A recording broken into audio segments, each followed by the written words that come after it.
অনন্ত জলিলের wife আমাকে ছোট করে দেখেছিলেন। ব্যাপারটা হলো যে ফার্স্টে আমি ওরকম ফিল করিনি। স্টেজে যাওয়ার পরে স্টেজে যখন আমাদের কেক খাওয়ানোর ব্যাপারটা ঘটছিল, তখন আমার কাছে নর্মাল লেগেছে। পরে যখন আমি নিউজে দেখলাম জিনিসগুলো, তখনও আমি অনেক ইন্টারভিউতে এটা বলেছি যে আসলে আমার কাছে ব্যাপারটা এরকম লাগেনি। ওনার থেকে আমি ওই টাইপের কোনো রিয়াকশন পাইনি। একটা হিরোইন বা যে হলো মিডিয়াতে আছে তার সুগার না খাওয়াটাই খুব নর্মাল।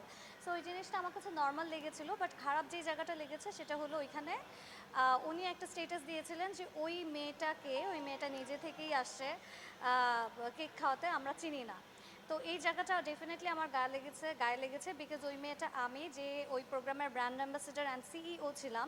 তো আপনি যখন একটা স্টেজে যাবেন, স্টেজে উঠে কারোর সাথে কেক কাটবেন বা ইনফ্যাক্ট আমাকে ওখানে মাইকিং করে ডাকা হয়েছিল, আমাকে ওখানে ক্রেস্ট তুলে দেওয়া হয়েছিল। সো এগুলোর পরেও যদি উনি না জেনে থাকে যে আমি ওখানে কে ছিলাম, আপনি কার সাথে স্টেজে উঠছেন সেটাও আপনি জানেন না, then that is very sad.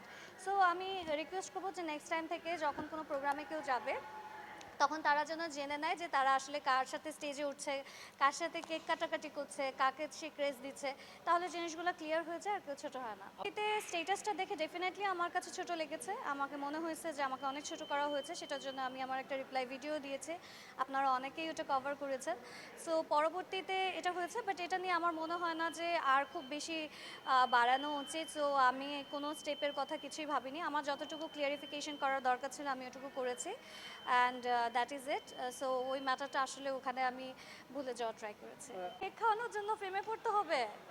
আমি ওই প্রোগ্রামের ব্র্যান্ড অ্যাম্বাসেডার।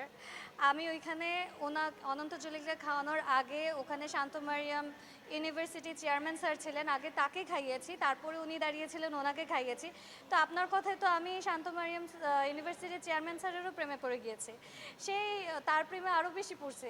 তো যাকে যাকে কেক খাওয়াবো তাদের প্রেমে যদি পড়া হয়, তাহলে একটা কেকের পিস আনছিলেন মেবি আপনি, আসেন সবাইকে খাইয়ে দেয়। আমি সবার প্রেমে হাবুডুবু খাচ্ছি, আসেন।